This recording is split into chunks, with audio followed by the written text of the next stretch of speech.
Damos la bienvenida en el estudio de los desayunos de 24 horas a Juan Sebastián Roldán, secretario particular de la Presidencia de la República. Buenos días, Juan Sebastián, Buenos bienvenido días. a nuestro programa.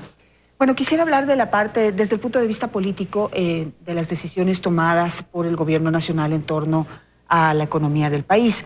Y pues se habla de coletazos en el lado de lo político por algunas decisiones que se tomaron y quisiera conocer su visión. El tema de incrementar el precio de la gasolina siempre ha sido un tabú.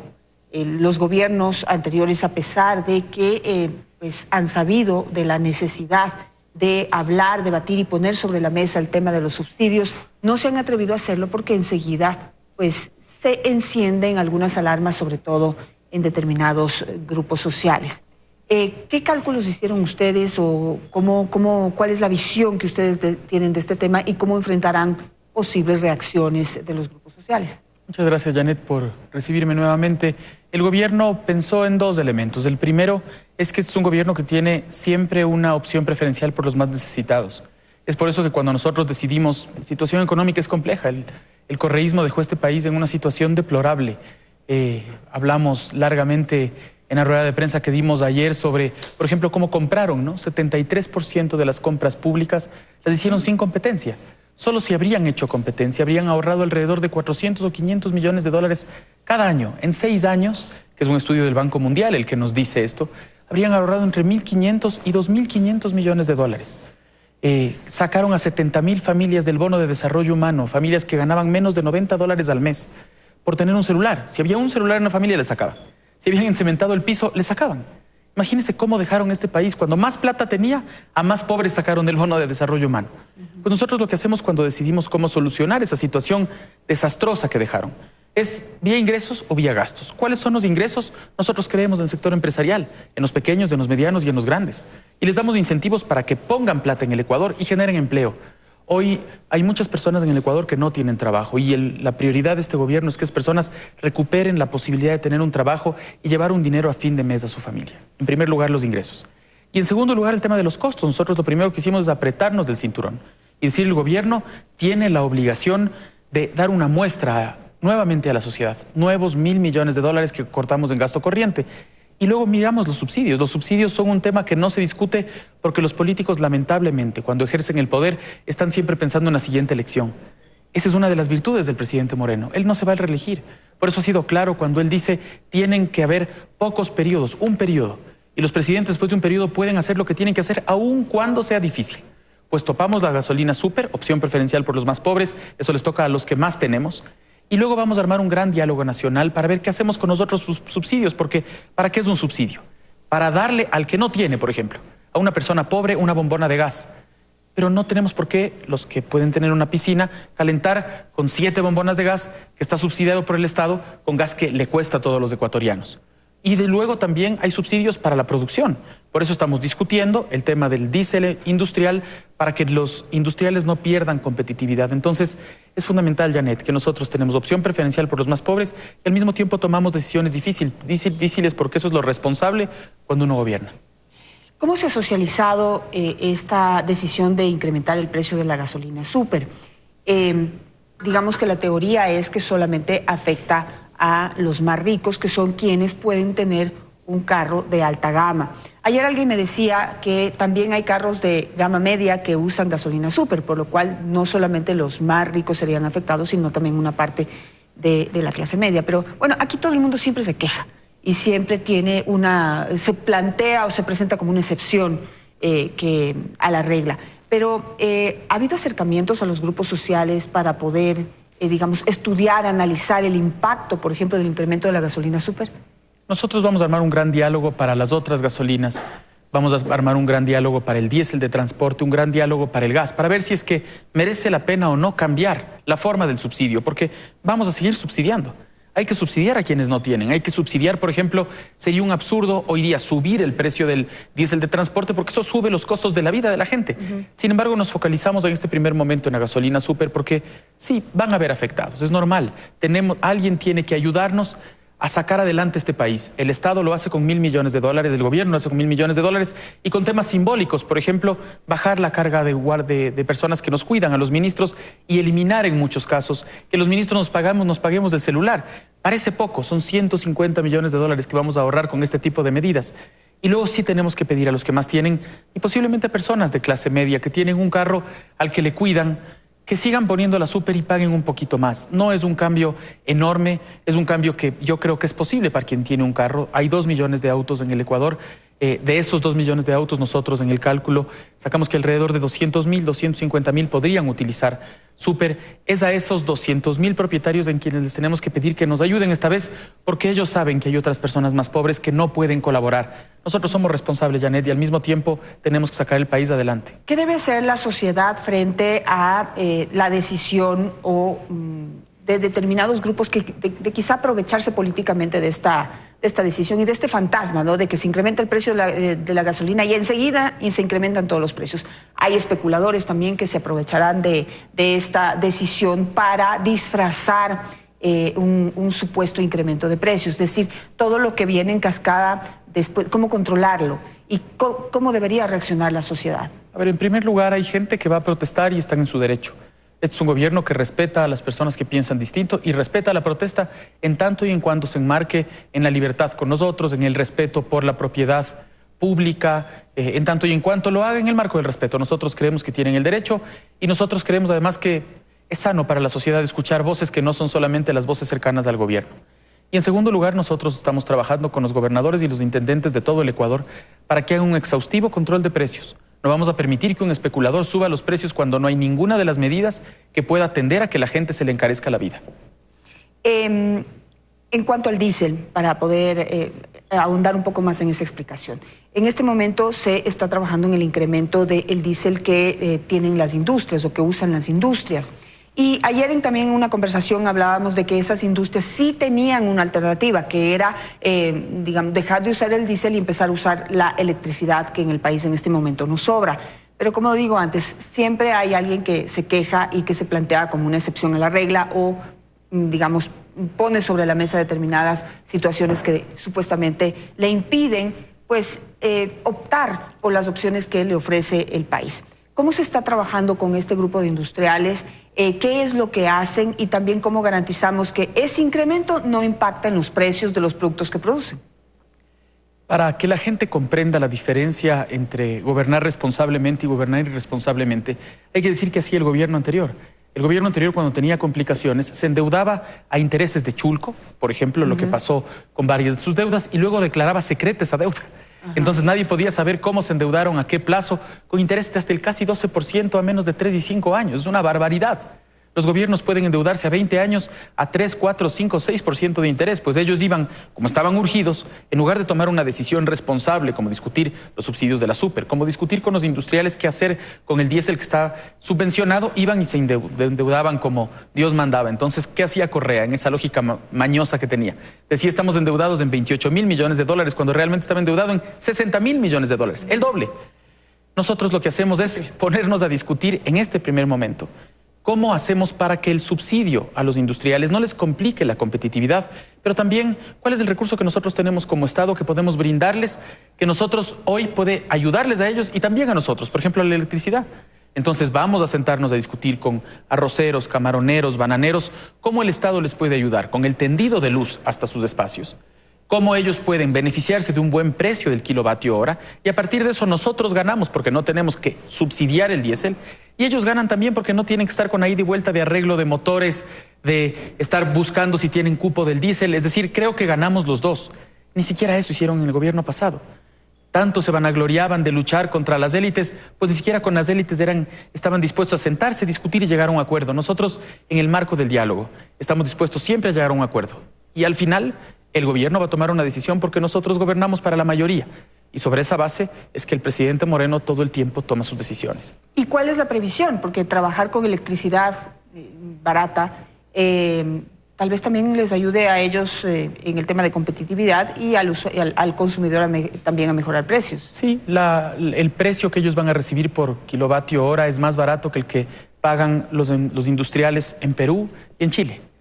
porque nosotros tenemos un buen sistema de electricidad, lamentablemente con muchos problemas de corrupción en la mitad, pero el sistema hidroeléctrico es un sistema que podría brindarnos la posibilidad de darles electricidad.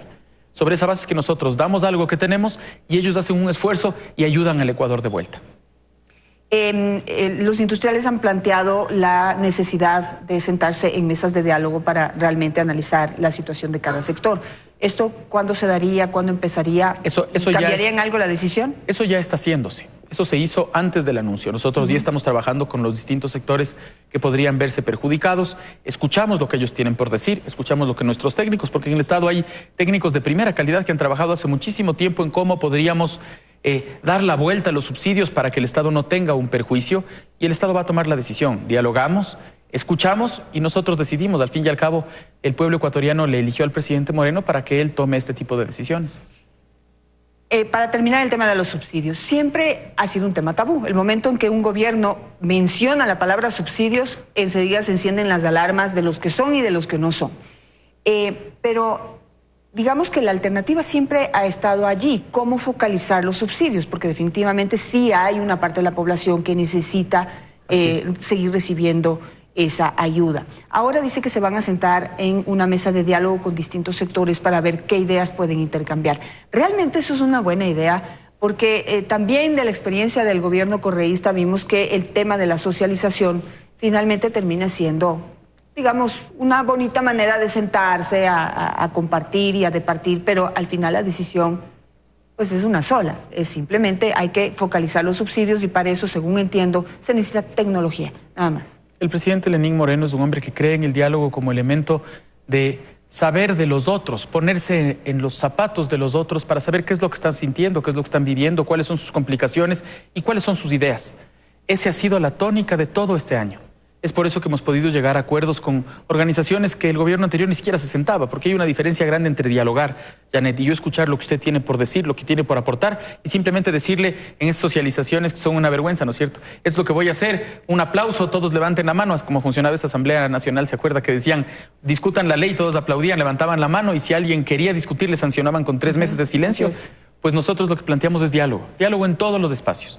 Nosotros estamos convencidos de que a partir de ese día de diálogo vamos a sacar un buen resultado, no solamente hoy con los industriales vinculados al diésel, sino después de la discusión de todo el tema de los subsidios. Y como usted dice, hoy el mundo cuenta ya con elementos tecnológicos que permiten que cada auto, cada persona, cada tanque de gas pueda tener un elemento tecnológico que nos permita saber quiénes son los que se benefician y que el subsidio vaya a los que realmente necesitan. En nuestra opción preferencial por los necesitados, y lo hemos demostrado en todas las decisiones políticas y económicas que hemos tomado, siempre está la gente que más necesidades tiene. Y al mismo tiempo trabajamos con los otros para no dejarlos de lado, para que esos industriales, por ejemplo, generen trabajo, generen empleo, y así se beneficie la sociedad en conjunto. En estos días hemos recibido como periodistas alguna información que me parece válido analizarla y ponerla en este momento sobre la mesa. Digamos, en el tema de los subsidios, si bien hay personas que necesitan seguir recibiendo esa ayuda, por ejemplo, en el gas, o por ejemplo en el diésel para poder seguir transportando productos a bajo costo. También existen quienes pues se aprovechan de ese subsidio y lo han convertido en un modus vivendi, por ejemplo los que venden el gas en Colombia o en Perú, y también el diésel, pues hay algún grupo, digamos, de pescadores que no estarían usando el diésel para pescar, que sería como la actividad que podría ser subsidiada, sino para vender ese diésel en alta mar. Ese tipo de investigaciones, ese tipo de clasificación se puede hacer también. Con el contrabando no hay diálogo. Con ese tipo de acciones no hay diálogo. Ahí tiene que haber cárcel. Quien está contrabandeando y quien está utilizando el dinero de los ecuatorianos para beneficiarse personalmente se tiene que ir preso. Y el gobierno va a hacer controles muy fuertes, no solamente en términos del gas en las fronteras, sino va a hacer un control muy fuerte de quienes puedan beneficiarse, como usted dice, de cargar diésel subvencionado y en alta mar vender y beneficiarse del dinero que a todos los ecuatorianos nos cuesta, porque es lo que tiene que entender la gente que se vale del Estado para llevarse la plata. Nos roba a todos, pero sobre todo le roba a los más pobres. Los ladrones, esos ladrones del gobierno pasado, los mañosos del gobierno pasado, que hoy se rasgan las vestiduras, por ejemplo, con la remisión tributaria, porque además son mentirosos profesionales. Eso es lo que tiene que pensar, es que a quien se le robaron la plata es a las madres que las noches salen a explotar la basura para dar de comer a sus hijos. En la remisión, por ejemplo, Janet, dicen que estamos perdonando 4.000 millones de dólares a los ricos. Es mentira. No tienen que ser mentirosos. Ya le mintieron al país 10 años. Lo que hacemos con la remisión es cobramos enteramente todo lo que el Estado estaba reclamando al empresario. Por ejemplo, si tenemos una discusión y yo al SRI le digo, señor, yo no le debo los $2.000, y el SRI dice, no, usted me debe $2.000, lo que pasa es que yo digo, voy a juicio. Pasa el juicio y hoy día aparece la remisión. Si quiero yo valerme de la remisión, yo tengo que ir al SRI y decirle, tome, vea, le pago los $2.000 que usted me dijo a mí que yo le debía. ¿Qué es lo que pasa con los mañosos correístas? Que dicen que les estamos perdonando. Son mentirosos. Y además son mentirosos porque hicieron 2 remisiones antes. Así es, 2008, claro, lo que pasa es que les fue muy mal en la remisión porque como trataban a todo el mundo a patadas, nadie confiaba en ellos. Hasta ahora estamos trabajando nosotros todos los días para restaurar la confianza de fuera hacia el Ecuador, pero sobre todo de los ecuatorianos con su gobierno. Porque nosotros nos debemos a los ecuatorianos, no como ellos se debían a ese grupo de amigos, a esa panda de amigos que terminaron hoy día y que están por el mundo hoy día sin venir al Ecuador a darle cuentas de lo que hicieron en los últimos 10 años. En ese tema de la remisión hay que hacer la diferenciación, como usted señala. De los 4.500 millones de dólares que se le está debiendo al Estado, casi el 50% corresponde a multas e intereses, que entiendo que en determinado momento pues quizás se quiso sancionar con fuerza a quienes no le pagan los impuestos al Estado. Pero tener impuestos de hasta multas e impuestos de hasta el 50% ya suena hasta medio usurero. Hay que también ser realistas. No todos los empresarios son deshonestos ni dejan de pagar porque quieren estafarle al Estado. Pero además hay una cosa muy importante, Janet. Lo que pasó es que el gobierno correísta, como trataba a todo el mundo a la patada y no creía en la ley, hacía lo que le daba la gana. ¿Cuál es la demostración de eso? Que en todos los pleitos internacionales que derivó de sus acciones autoritarias, el Estado perdió las demandas, perdió todas. Nos hemos gastado decenas de millones de dólares afuera del país en abogados para perder todas las demandas. ¿Por qué? Porque hicieron todo muy mal.